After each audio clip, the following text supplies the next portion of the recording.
Mantras do something to the mind. It gives us an anchor, it gives us a crutch. It allows us to overcome certain states of mind. The transformative effect of mantras are coming from the sound. And so the sound needs to be correct. These mantras are like the prompts to the mind, so that you put that right thing so the mind comes out with the right thoughts. Right thoughts. Can we go into Gayatri Mantra? What is Gayatri Mantra? What is its intentional output? If someone says that, we'll chant the Mrityunjaya Mantra and you can escape death, you can say, right, actually you can. Although mantra chanting is a very common practice, it is rarely understood in its true spirit and depth. In classical tradition, a mantra is not just a sound, it is a precise vibration, an awareness, and it's like an intention. In today's episode, I am joined by Shantala Sriramaiah, a renowned Veda chanting teacher, as we explore the deeper science of Vedic chanting. We discuss how mantras are meant to be learned, the importance of correct phonetics and pronunciation, and how chanting shapes the mind and our perception of life. We also clarify the difference between Keertan and mantras, and explore how mantras can offer clarity, balance, and a deeper vision of existence. And also in this episode, Shantala recites and decodes the famous Gayatri Mantra word for word.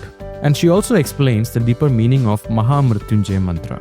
I hope you enjoy this episode, and now let's go over to Shantala ji. Shantala ji, finally you made it to the podcast. I'm so happy we are doing this conversation. Thank you for having me, Vignesh ji. It's really an honor to have you here. It's my honor. Shantala ji, in 2021, a very close friend of mine, she told me, you have to really listen to this Gayatri Mantra. We have a session, and for me it was 10:45 in the evening. This friend, they were very particular, you have to listen to this, just come online. It's like, why are you telling me? I know Gayatri Mantra since a child, I have been chanting this. What is new to learn about Gayatri Mantra? Okay, then I saw, anyway, I'll just show up. Anyway, it was COVID time and I was quite jobless, and the only thing I was doing was reading and teaching and doing podcasting, because the whole retreat was shut down. And then suddenly I come in the Zoom, and then suddenly you start showing me each and every alphabet. This is how it has to be pronounced. It was so clean, so neat. And at that moment I was thinking, I wish I was taught to teach mantras like that. And then you made the whole team chant the Gayatri Mantra. For me, that was a very aha moment. Oh, this is how you have to chant your Gayatri Mantra. And ever since then, I started becoming a fan, started following your work. And then I started, telling my patients, please follow the work of Shantala. It will, you should start doing the mantra. Okay, I have my own stories of why people should chant mantras. But let's listen from you. Where did you start this mantra chanting? And we have a lot of mantra chanting things that you find it on social media, but the way it is taught with that perfection of how a phonetical sound in Sanskrit has to be told. See, unlike English, you have different ways, same word is, you have an American way of pronouncing it, you have an Indian way of pronouncing it, you have an English way of pronouncing it, but in Sanskrit the words are, it has to be done in that specific way. So what made you start this? Can you, in a very short way, because I want to jump into the mantra part, but I want to hear your story. What got you into this chanting of mantras, and what made you chant this? What got me into it is my mother. Okay. So I was, born into a family and from a lineage of women who taught chanting. Mm-hmm. Not mantra, prayers, our nitya prarthanas and invocations to Dhanvantari and just, daily prayers. That's tradition has been there in the women in my family. Mm-hmm. So my mother was a teacher, and she taught me when I was very, very young, like maybe 3 years old, when she taught me the first chant, which was a Dhanvantari chant. And so she used to teach us to recite that at bedtime so that we would have a restful sleep. And so she used to speak about it, but she used to teach at home. So she taught many groups at home, almost 30 years. Basically, I've grown up seeing chanting being taught in my home. Mm-hmm. That's how I got into it. I went to a very humble school. I went to a free school for military personnel. And this school, had Sanskrit as one of the subjects. So I had this extra layer that was being reinforced of, learning the basis of Sanskrit as a language. And the school also had Sanskrit chanting competitions, and I used to win it every year. So it started in that way as sort of just by being as the virtue of being at home and learning from my mother. But this precise way of chanting mantra, etc., that I started to learn from my present guru, Sri M.S. Srinivasan. He is one of the brothers of the famous Challakere brothers. And they are a teaching tradition. So it's not just being able to recite mantra beautifully and correctly, but it's a tradition of being able to transmit the knowledge which allows another person to be able to do that same resonance of mantras in a very precise way. And so I think it's really the grace of the universe that, I was introduced to it by my mother, but all these other, Guru Mandala showed up to give me all of the other skills I needed to be able to transmit and share further this wonderful science of well-being through mantra. According to you, how do you define mantra, and why do we need mantras? Well, there is the classic definition of mantra, which is mananat trayate iti mantra. So, which is that, that which takes you beyond. That same definition can be interpreted in many different ways, but it's a way, we have our mind as one of the most divine instruments that allows us to transcend, ordinary states of mind. And when I say ordinary states of mind, I don't mean that there is anything wrong with ordinary states of mind. I think that we need to operate our daily life in fairly ordinary states of mind. But we can divinize those same moments. And so, waking up and brushing our teeth and, that dinacharya that we do, it doesn't need to be a chore. It doesn't need to be mundane, daily sort of. It can become a ritual. So when we have chants, prayers, mantras, etc., every moment in life can be divinized. But most importantly, mantras do something to the mind. It gives us an anchor. It gives us a crutch. It allows us to overcome certain states of mind that may not be beneficial for us in particular situations. And so it strengthens us in many ways. It allows our inner chaos to get organized through the rhythm of the mantra. So there are some very beautiful benefits for everyone with chanting mantra. I remember when I was learning Sanskrit, the word tra, the word tra actually has a meaning called to protect. To protect. So in a Sanskrit, you can look at it in multiple ways. It's not like just one way you have to look at it. So there is one definition, mantra, man and tra. Somewhere you're also protecting the mind, and somewhere you're also protecting yourself from the mind, because the mind can also go on a very negative spirit. Absolutely. Loophole. So chanting mantra, it's like, like a pacemaker. Somewhere, your mind is going down the lane, so it's the pacemaker is activating you. Don't go down. Sometimes chanting this mantra is a way it's like a bulletproofing yourself not to go down the drain. It is, that's why it's creating a certain vibratory shield around you. We call it Nava Shabda Samskara. So the end result, of this Trayate, of that Tra. And Tra, you're right, it has the meaning of protection because it's there in many other mantras. Like Trayambakam. And exactly, but also Avitriyavatu. We ask Goddess Saraswati to protect our thoughts so that it can be channeled channeled in the right direction. So it does have that. And so when we say transcend, transcending means there are many aspects to it, right? It needs to be protected. It needs to be channeled. There needs to be thoughts that are, to be cultivated that are conducive to our well-being.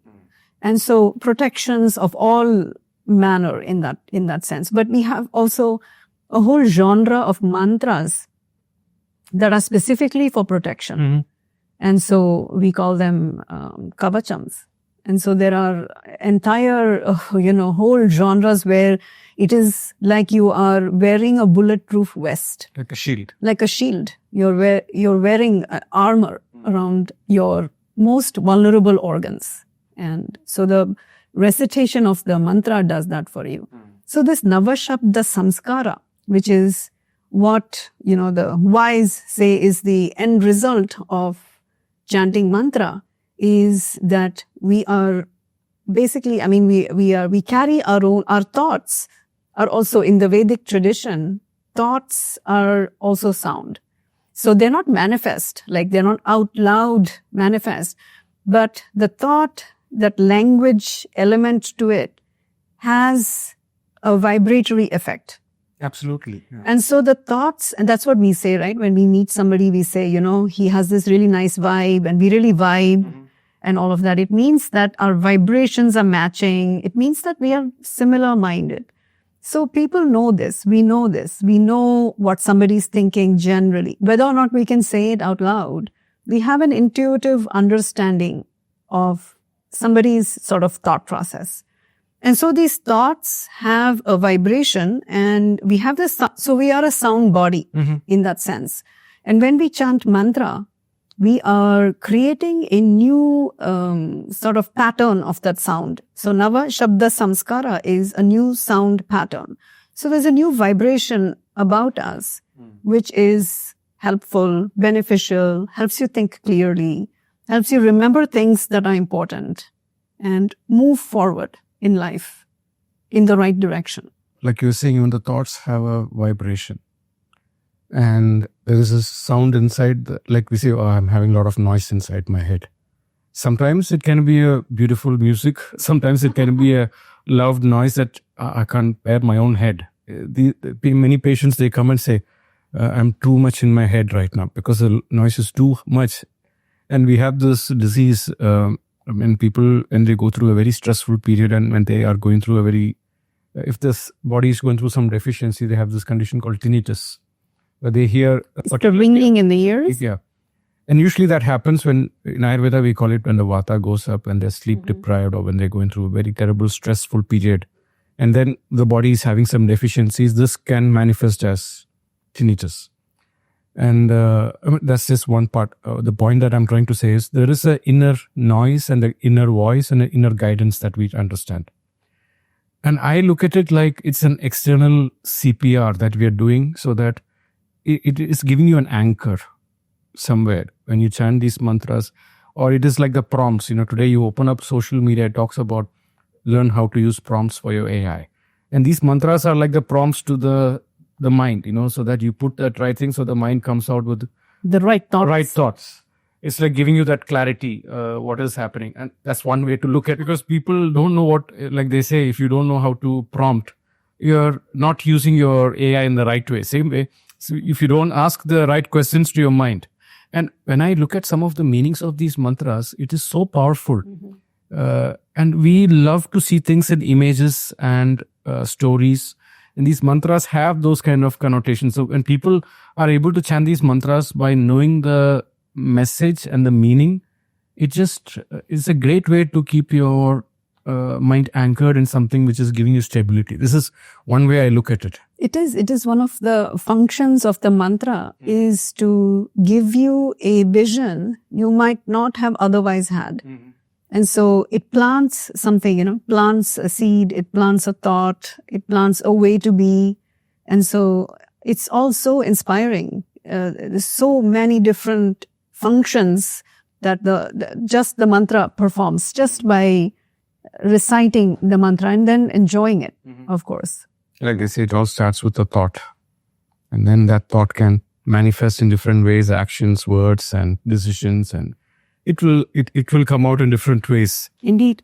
And I think mantras also give you a filtration process so that let noble thoughts come to you. Like there is this sutra in Rigveda, like let noble thoughts come to you from all directions. Exactly. It's a way of prompting your mind, let good things come to us. It is all our Shanti mantras, all speak about that, let my ears hear what is auspicious, let my eyes see what is beneficial, and let me speak words that are beneficial. All the Shanti mantras are really only speaking about, it's not speaking about world peace in general. I mean, there are, of course, mantras saying, may the whole world be, peaceful.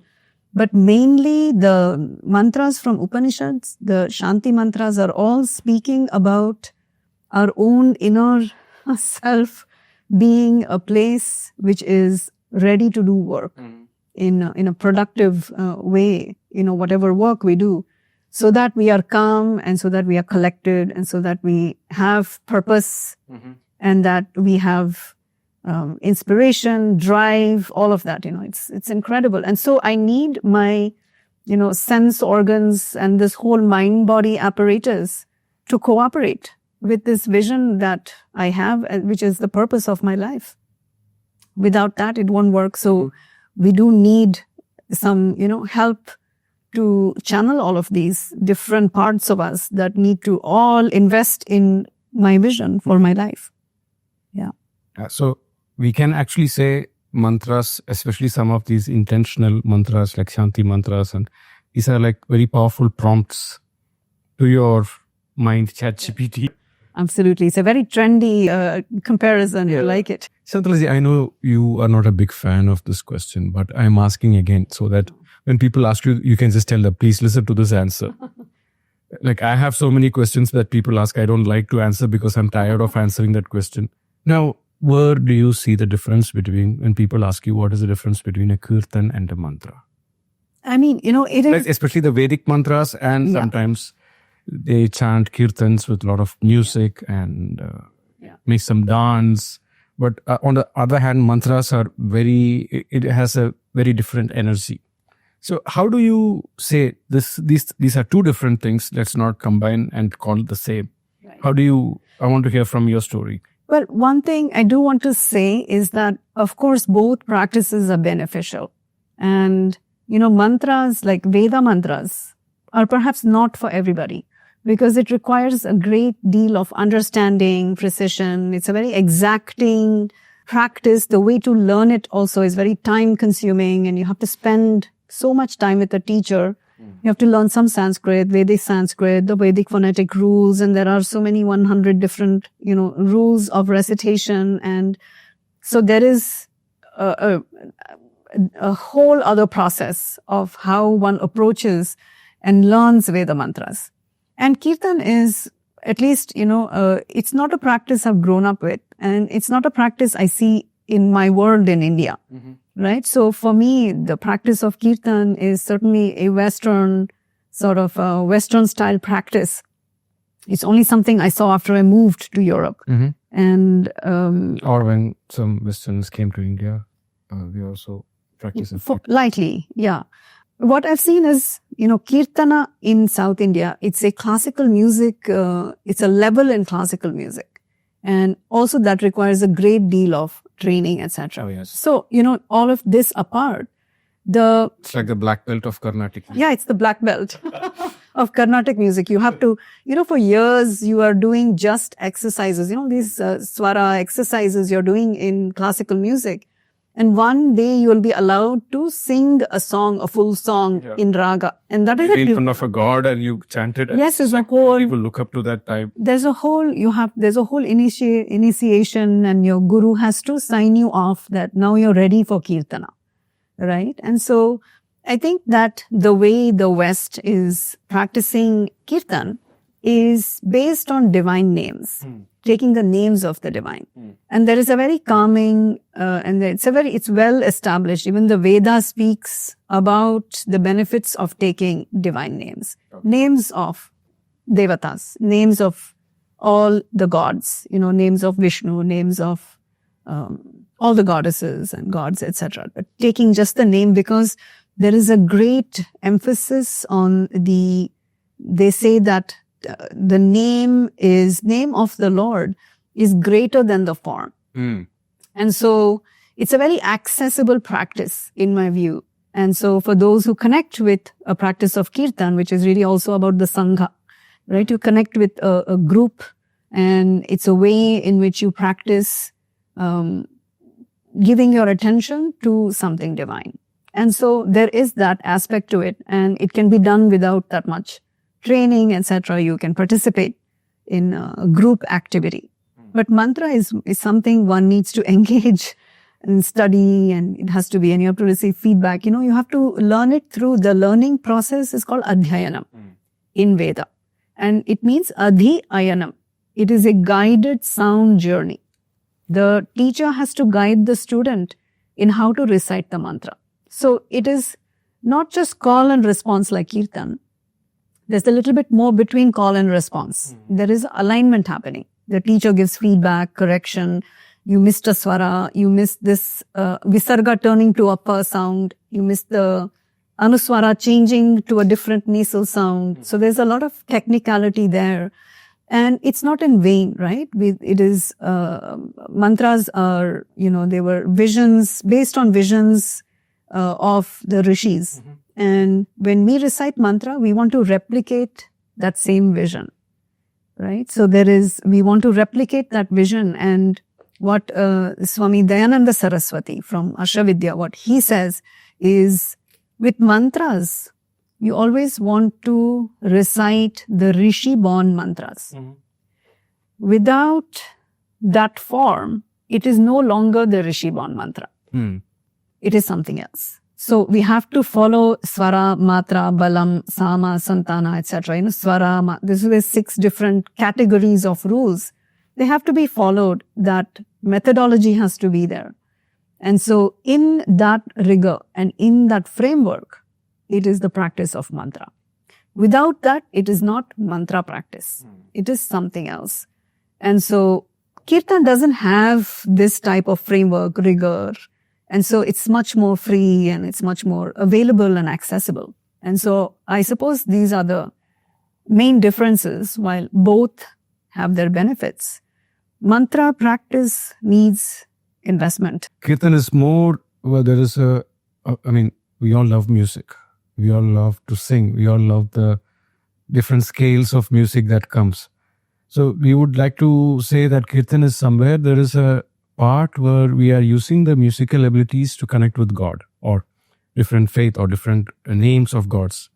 On the other hand, mantras is little more very strict. It's very strict. Little is a very, and for the lack of word, I'm trying to be diplomatic, but mantras are like you have to be structured, and the phonetical precision is very important here. That's what you're trying to say. It's of utmost importance, because what we are taught about mantras is that you can spend a lot of time on the translation, and like you were saying, the meaning of the mantras are so powerful and they sort of inspire us, etc. But the transformative effect of mantras are coming from the sound. And so the sound needs to be correct. One of my teacher, when we were studying Ashtanga Hridayam, one of the Ayurvedic textbooks, so he used to say, learn to chant these slokas. He says sometimes even when you chant a Vedic mantra, imagine these are mantras that was written before we had some of the technologies, like what we have with the GPS or satellites, or they understood how the ecosystem or the universe is functioning, and they documented it in a particular word. And this is how with all the phonetical sound, they wrote it. And when you chant these mantras, you are actually connecting directly to their energy field. This was one of his way of saying it. Beautiful. So it's like they created this. So it's like, sometimes you hear that, oh, this great gentleman, he lived in this house. So going there, it's like, okay, he lived there. So maybe I would like to be there. Or there is an antique, he used it. So I would like, sometimes it goes for an auction. Yeah. And I think we feel it, when you learn a mantra with all its components, let's say, and since you're using technical language, you learn all the mantra components correctly and you recite it. I think the individual has feedback from the universe that it feels good. I mean, it's so stressful to learn it, but it feels good. That feedback is there. And so that's why people come back to the classes, right? I would think that if it was this whole horrible experience of exacting nature of mantras and so difficult to learn, people would not come back. But somehow people come back and they want to learn it correctly. And in my experience, all of my students who come to my classes, they want to recite the mantras correctly. And they must benefit from it because I think I have a lot of returning students. So I'm assuming there is some, feedback that they get, that it must feel good. It must be doing something positive. It's not, it must be something, for sure it is doing. When I came to that retreat that you hosted near Milan, in Mandali retreat, I was quite not surprised, like amazed at seeing how people from around the globe who may not have a native language which has an origin in Sanskrit, like I speak Malayalam and Tamil, and Malayalam has a huge resemblance with Sanskrit. Of course, I went to a school where I had Sanskrit as one of my language. And people who have no idea about these phonetical sounds, maybe from South America or France, they come and they put their effort in saying Rudram, one of the most challenging mantras to chant. I was very touched to see that. And if my father sees this, he will be very happy to. And I was showing him the video of how people from different parts of the world coming and chanting this mantra. He was very touched too. Thank you for sharing that with him. That's really nice to hear. Somewhere I feel, yes, on one hand we are happy how Keertan is going. It is also spreading the word about prayers and devotion in another way, like satsangam. At the same time, we are also happy that people like you are, bringing awareness about how you can keep the authenticity of mantra chanting and keeping it. When I remember going to the first session that I attended of yours in Gayatri Mantra, I thought I knew how to chant it very well. And I used to take pride in saying I studied Sanskrit. I went to learn a lot about Vedas and Vedic studies. And after I saw this, oh my God, I've been chanting it. Some of the phonetical sounds, so not right. So can we go into Gayatri Mantra? What is Gayatri Mantra? What is its intentional output? And maybe if you can also do a recitation of Gayatri Mantra, we would love it. Do you want me to start with the recitation first, or do you want me to speak about the mantra first? So let's talk about the mantra first. Let's talk about the mantra first. Okay. So, as you know, in our tradition, it is one of the most important divine, mantras. And the average Indian, even if they don't know the mantra or don't understand it, if you say Gayatri Mantra, there's this great sense of reverence to the mantra, etc. We all know that. There's a reason for that, there is the whole, we have this whole ceremonial initiation, right? We do this whole Upanayanam ceremony, and that's when a young person starts to then do Gayatri Japa. This is whole preparation, because when someone takes on sadhana like that, which is that now I will commit to reciting Gayatri Japa every day, you better have support structures, because whenever you want to do sadhana, all types of things happen. And so in our tradition and in our family structure, the family supports, that the Gayatri Japa takes place. Mm-hmm. It's not every day now, but whenever possible, people understand that you're doing it, etc. The importance of Gayatri Mantra is because for that young person, the whole outcome is meant to be clarity. Mm-hmm. So not just for young person, but anybody doing Gayatri Japa, the reason it's done is because the end result has to be absolute clarity. Mm-hmm. So in this world of chaos, in this world of confusion and incredible choices that we have, there needs to be clarity on what is my choice. Mm-hmm. When we are presented, every day in life, we go through decision making all the time. How do I know that right the decision? Exactly. It's such a difficult thing, right? I don't know. And daily life is one thing, but then when you get older, you're faced with, you have opportunity to move somewhere, take up a particular type of job or partnership and personal partnerships, marriage, relationships, all of that. How do we know we are taking the right decision? And so the tradition gives us Gayatri Mantra, which is allowing us to always be operating from a place of clarity. And so the mantra is saying, please, may I embody the brightness, the brilliance of the sun. So may I shine in my inside. May my thoughts shine like sunshine. And may I operate from that place. And of course, the meaning of the mantra is basically saying that, may my thoughts rest in the truth. And truth is the sun. So we use the sun as the symbol for absolute truth.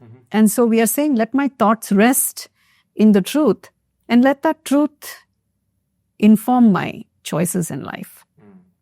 And it's very beautiful because we use the word dhimahi, right? And I'm using Jean Lemai's translation. He sort of said dhimahi, which is to meditate on the splendor of the sun, which is meditate on the truth. He said, you need to just rest in the truth. So this meditation is not something to do. It's a little bit like if you keep a cup on a table, the cup doesn't need to do anything to be held by the table. The table will just hold the cup. The cup can relax. And so if your thoughts are immersed in the truth, you don't need to do anything to protect your thoughts, to channel your thoughts. You don't have to actively do anything. The truth upholds you and your thoughts. So this is the power of Gayatri Mantra, is when you are reciting the Gayatri Mantra consistently, you can rest in truth. And you will operate from that truth, which is a full clarity of what is right for you and what is right for, people around you. Dharma. And so you're operating from a place that is, hopefully, that you're making the right decisions in life. And it's not that you will never make bad decisions, but you will somehow find the capacity to deal with the consequences of that. That is the idea. It's not, chanting mantra. It's not some, quick fix pill. It's not going to fix life completely, right? It sounds that way, but actually nothing changes in life. Just that you have a better perspective of life. Yes. And hopefully a capacity to deal with what can go wrong, And so, we talk about Gayatri Mantra as being that clarity in crisis, we say, right? To when things go south, then that's when you really need your thoughts, to be clear and to be channeled and focused and all of that. It's very easy to be focused when nothing's going wrong. Oh, yes. So if I have to rephrase, like when you talk about clarity, I think I would like to bring little more clarity to that clarity. Yes. Yeah, we should. What I mean is when people say, I want to have clarity, what they mean is, I wish that decision that I'm making is coming from a state where I'm aligned with my true self. So important what you said. Sometimes we make decisions out of fear. Yeah. Like from a lot of insecurity, we end up making a decision just to survive, not a decision that is going to make me thrive.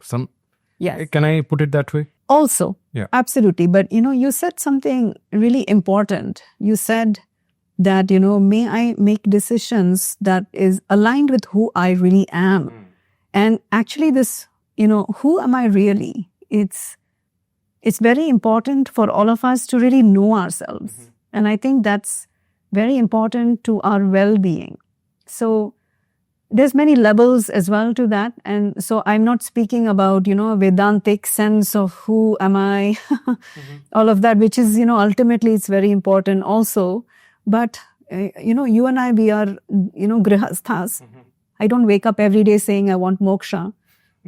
I wake up thinking, I hope my son behaves in school and I hope my daughter is doing well and I hope, that they become good people. I mean, that's really my everyday thoughts are, I want to make my children contributing members of society. And so this knowing yourself is really knowing eventually what your purpose is. That I think that is really very important, is I should eventually know, and many of us don't know.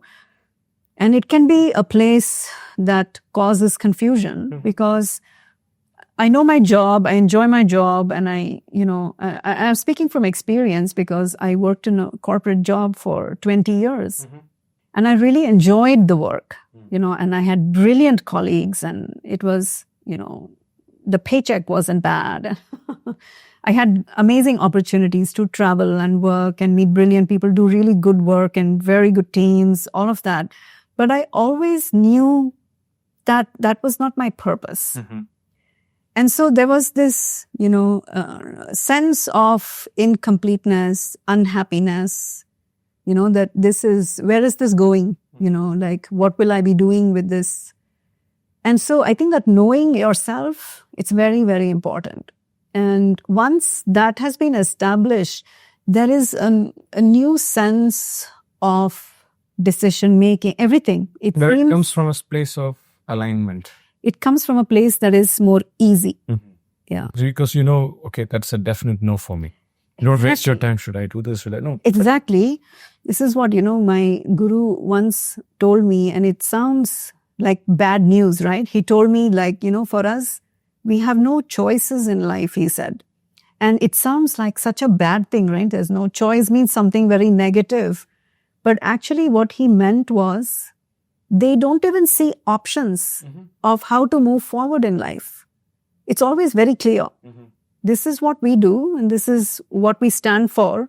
It's always clear what the next step is. When they are, when things have to sort of show up in front of them, they know what direction they're going in. Once a gentleman was saying he wanted to travel from one location to another and he saw that there's only one flight available. And he was saying, oh, I'm so happy there's only one flight. Because I don't have to choose which all flight. There's only one flight. I just have to get on it. Have these 5 windows open.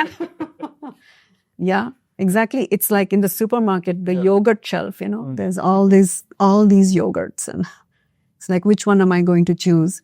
But it's so important that we create opportunity for us to have feedback to ourselves on, what kind of work I like doing and not just like doing.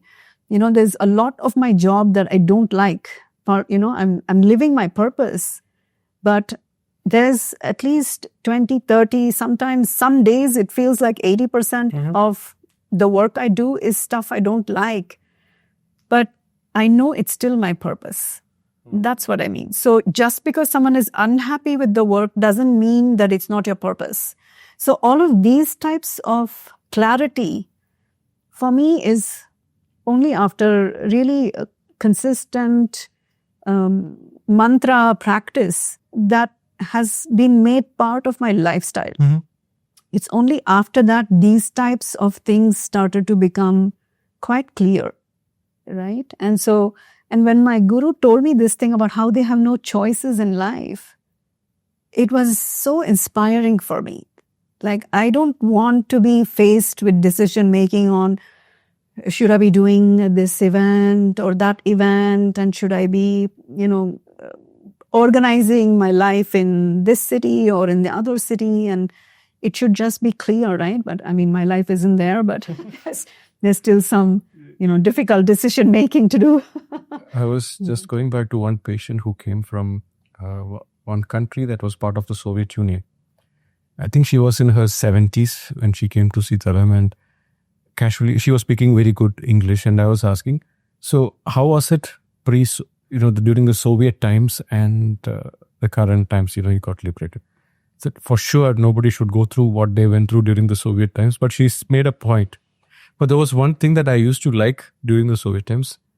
When you go to a shop, you just had one thing to choose. That was quite easy. But today, when you go to a supermarket, you have like 100 different types of toilet papers, 100 different types. So sometimes I see, for me, it's easy. I just like that and I just buy it. Sometimes I see next generation or generation after that, they get lost. Which one should I choose? Which is there? There's so much of noise there. And this is taking a lot of our cognitive abilities. But no way we are trying to promote something that was, restricting our freedom. But today we misunderstand freedom to be something not alignment with us. I don't know if I'm putting it in the right words, but the idea that we think that freedom means you can do whatever you want, but many times they end up in burnout with that. Indeed, in fact, my one of my teachers used to speak about freedom, and you cannot have true freedom without a lot of discipline. And so, in fact, this free flow, I'm going to go with the flow, only leads to a sense of, not knowing, what to do and things. Not always, of course. We do need to flow with life, right? You can plan so much and you can be disciplined, but life is going to say, oh, so you've planned this and I'm going to throw another, another thing, another variable your way, which, you have to deal with. Of course, we have to flow with life. But what I mean is that there's a certain structure and discipline required, sadhana required for mantra practice. And so you can't wake up and say, I think today I will not do this. And today, there needs to be some amount of discipline that as far as possible, that's why mantra practice, we take up with sankalpa. So, there is always some resolve. There needs to be an inner resolve that when we do Gayatri, I have this community, we do Gayatri Upasana. So it's the Gayatri Japa, but with Sankalpa, with Pranayama. And we actually say the Sankalpa, we do the Pranayama, then we do Gayatri Japa. Because we want to understand that, there is a particular commitment that is required to do Gayatri Japa. And we are householders and we live in this sort of new world where we can't do this committed Gayatri Japa like is done in the tradition. In our tradition, when someone does Upanayanam, it's a commitment. Every day I'll do Gayatri Japa. There's no break. There's no weekend. There's no summer vacation, New Year, nothing. Every day you have to do Gayatri Japa. And in our tradition, that is the Sankalpa. And that is why our whole families are involved in it, because there is this person who is going to take Sankalpa and do Gayatri Japa every day. Now the whole family better be involved because if you don't do the Gayatri Japa, there is some karmic effect to that, right? And so that is the understanding within the tradition. And so my teacher has given us a Sankalpa without this rigid commitment. So our Sankalpa translates to, as long as I'm in this embodiment, in this embodied being that I am, I will maximize my Gayatri Mantra. So it doesn't say every day. It is, I will, as much as this body is allowing. This body is coming in this world. And so given my daily commitments, which are changing, my travel and all of these things, I will maximize my Gayatri Japa. But still, I encourage people to do at least once a week. Have some system in which you do it. Because without that system, we are not going to be able to see tangible sort of transformations within ourselves. Always the transformation is very incremental. So it's not like in the movies, right? Where there is like a flash of lightning and everything has changed. It's not a makeover, right? It's so incremental that one needs to be able to see nuances in life that have changed. Small things start to shift. That is I think that is where the joy of mantra is. It's in the very small things that change, because life largely will remain the same. Same problems, same family, same Christmas dinners. You can't change those things. Yeah. And I think there's one point that I want to rephrase what you said. You're saying that sometimes people have this notion that following your purpose means I'm always in a phase of excitement. Yeah. Sometimes following your purpose can be very boring also. And people need to understand. Very boring, very challenging, and like the whole world is against you. That is also one of the things. And if you look at some of the people who follow their purpose, they went through a lot of struggle and revolutions from the outside world that they have to face. So when we have clarity, we know that in spite of these, exactly, this is the anchor that I need to follow. And that clarity is so powerful. Yes, exactly. And today, if you look at what all these consulting companies do, they pay a fortune just to get clarity. Should I go ahead or not? One way to look at it. They need to do Gayatri Japa. No, what I'm saying is, at least what I understand, when you chant Gayatri, you are opening yourself up to your deepest intuitions. That's one way to look at it. Yeah. That is resting in the truth, right? In your own purpose. It's finding your purpose, indeed. Can we do one chant of Gayatri? Yes. Om bhur-bhuvas-suvah tatsaviturvarenyam bhargo devasya dhimahi dhiyo yo nah prachodayat. Om bhur-bhuvas-suvah tatsaviturvarenyam bhargo devasya dhimahi dhiyo yo nah prachodayat. Thank you so much for that. Anytime. If I take the meaning word to word, it talks. Can we just run through the word to word? Yes, we can do word by word. Yeah. Like Om Bhur Bhuvaswaha. How do we translate that? Well, we are actually, this is not exactly part of the mantra, but these are vyahritis. It's a small declaration before we recite the mantra. The mantra starts from Tat Savitur. So here we are saying that Om is bhuhu bhuvaha suvaha. Grammatically, bhuvaha, Om bhuhu bhuvaha suvaha becomes bhur bhuvas suvaha. That's the grammar behind it. We are saying that Om is this bodily existence, mental thoughts, and those that are beyond. And so it's a declaration, let's say, glory of Om. And then the mantra begins. So it's sort of like clearing the space before allowing the Gayatri Mantra to manifest. And the mantra begins with Tat Savituhu. So we are saying Tat means that. Tat Savituhu. Tat Savitur Varenyam. Varenyam means I worship. I worship that Savituhu.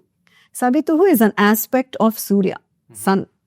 And so I worship Savitra. Bhargo Devasya Dhimahi. Dhimahi means, and the way I worship Savitra is by meditating upon the effulgence, Devasya, of this divine Savitra, of this Deva. Devasya means of this Deva. So the way I worship Savitra is by meditating upon his effulgence. And may that radiance, prachodayat, guide my thoughts. So what is effulgence? That is the clarity we speak about. That is the, this flash of lightning and there's clarity, right? There's light. That's what we are speaking about. And then that Savitra can be imagined, interpreted in different ways. So Surya is basically, in our world, the one celestial being that is self-illumined. Every other object is illumined by the sun. But the sun doesn't need another object to put light on it. It is the one that is giving light. That is the importance of sun in the tradition, that it is a self-illumined celestial being. And so the sun now becomes a symbol for that inner truth. Because the inner truth is that which is always there. That which is illumined and illumines everything else. And so when we are reciting the Gayatri Mantra, it seems like we are doing it to the outer sun, but in fact it's to the inner sun. And inner sun is what? The inner clarity. I see. That is the one. And so in order for me, I bring the help of devatas for me to find that inner clarity. So we could say it's like a prompt to your ChatGPT mind. I'm liking this new AI version of Dr. Vignesh. I love it. I love coming up with analogies. Yes. And I do. I have to say again that, I love my late friend Jean Lemai's translation. I use it with my students a lot, which is, we did the word by word, the Sanskrit translation, but he translated it like a rishi, which is that he channeled Vishwamitra. That's what I feel. Vishwamitra is the sage, the seer who received this mantra. And I love that his name is Vishwamitra. It means the friend of everyone, the friend of the world. Mitra, the friend of Vishwa. The friend of Vishwa, the whole world, the universe. And so this mantra he meant for the whole universe, that you I would like all my friends to see clearly. It seems that way. His name is Vishwamitra. And Jean Lemay, I felt, really could understand this vision of the rishis. And he said that let us bring our thoughts to rest in the divine truth. And may that truth, lead, guide us.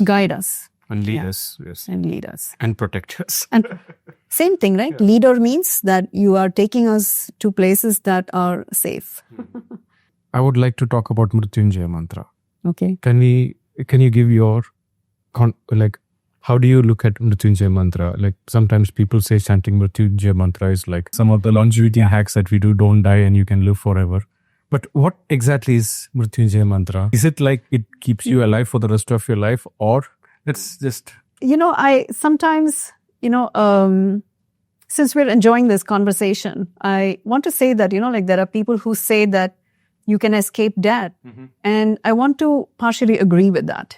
So if someone says that, we'll chant the Mrityunjaya Mantra and you can escape death, you can say, right, actually you can.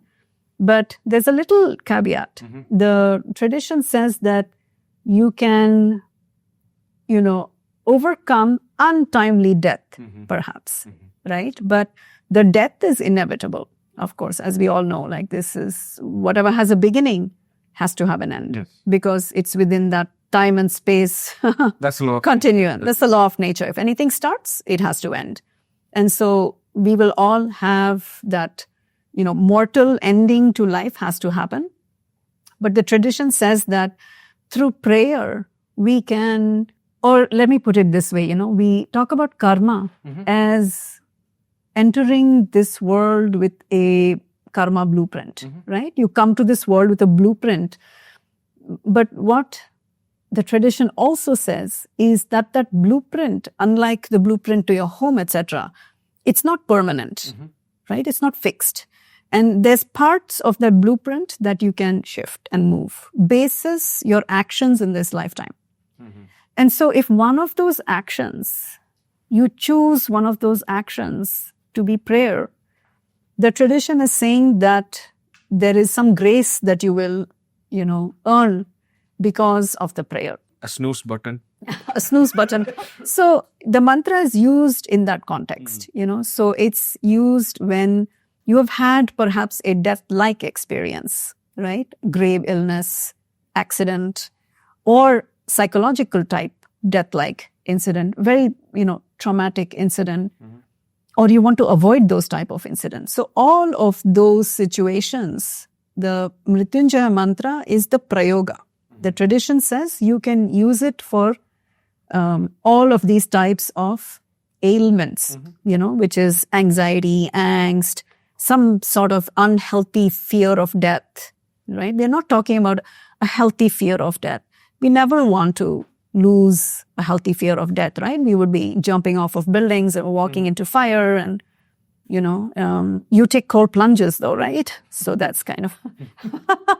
So we're not speaking about the healthy fear of death, which all of us have. But when there is some unknown reason for your anxiety, not able to sleep at night because all types of thoughts come to you, the Mrityunjaya Mantra can be very powerful there because it is establishing a healthy relationship with death, in fact. And so the, Vedic tradition speaks freely and comfortably about death. And so this mantra is saying that we're sort of thinking of Lord Shiva as a divine gardener and saying, when I'm ready to be taken from this manifest world, let me snap off of this, creeper of life, just like a cucumber easily comes off of its creeper when it's ready to be harvested. Is very easy, just snaps off. Just like that, I want to be freed from this, this circle of, being born, life, death. But I want to not be freed from immortality. That's the direct translation of the mantra. That I invoke Lord Shiva, Rudra, in the form of Rudra. And, may he just like a cucumber. Take me off of this creeper. When I'm, stuck on this creeper as this fruit or vegetable like a melon or a cucumber. Let me be harvested from it easily, but not from immortality. So that's the direct translation. But what it means is that just like Gayatri Mantra, in this lifetime, I want to know, in Gayatri Mantra, we were speaking about operating from clarity. This mantra is also saying the same thing, that I want this inner clarity, not after I die as some promise of an after-death heaven or something, but in this life, I want to know what this clarity is. And I want to operate from that so that I don't have all types of angst and fears and things that manifest. And so that I can live my highest potential and engage joyfully with life so that my health is good. Overall health. So it's a mantra for wellness, where you feel good about your life. And because you feel good about life without unnecessary fears, your body is healthy, your mind is healthy. So Shantalaji, if I have to rephrase the meaning that you're trying to explain about what is Mrityunjaya Mantra, what I understand is it's not that you are going to be free from death, but it's a fear of death. Exactly. So there are these sayings, a person who lives in fear, a person who is fearless dies only once. Whereas a person who is always on fear is dying every moment and he's not able to live. Yes. And that's one way to say it. Yes. In fact, one of my teachers, I can't remember who it was a woman. She used to say that Mrityunjaya Mantra protects you from all those daily little deaths, she would say. Of fear. Yeah. Of fear. Fear is a big... Of unhealthy fears. Yeah. Now, after I attended your Gayatri Mantra course, then you sent this thing, now we're going to do Mrityunjaya Mantra. I immediately signed up. And I was like, even this mantra, I know, I can chant it, I loved it. And then suddenly you were making, what was that part? Diyo Yovanaf. Like I used to say in a wrong way, Diyo Yovanaf Prajodaya. You mentioned that when these two words join, you have to say Diyo Yovanaf Prajodaya. So these small precision in making these phonetical sounds, that was an aha moment for me. So I always recommended all my patients, please, when you want to learn chanting, I finally found a teacher, you can go and listen from here. So can we do one Mrityunjaya Mantra also? Yes. Please. And then we can... And this is, Om Triambakai Ajamahe Sugandhim Pushtivardhanam Urvarukamiva bandhanan mrityurmukshiyamamritaat Triambakai ajamahe sugandhim pushtivardhanam Urvarukamiva bandhanan mrityurmukshiyamamritaat. I think I made a mistake. I was talking about Gayatri Mantra. Diyo Yona. Yeah. That's why Gayatri Well, Mantra. I thought you were comparing. I was comparing, but here, Om Triambakai. Correct. So I used to say Triambakam. Yes. So this and Triambakai, I think that changed with the Sandhi. That is what I was trying to say. It's an Anuswara rule in Vedic Sanskrit. So it's not something that is utilized in classical Sanskrit, but you only learn it in Vedic Sanskrit when the mantra practice is accompanied with the knowledge of Pratishakya or Shiksha. And so that is the exacting nature of the mantra. We don't make up these rules. It's all in our Shastra. Yeah. We have to study it. Thank you so much, Shantalaji. It was a very heart-to-heart conversation.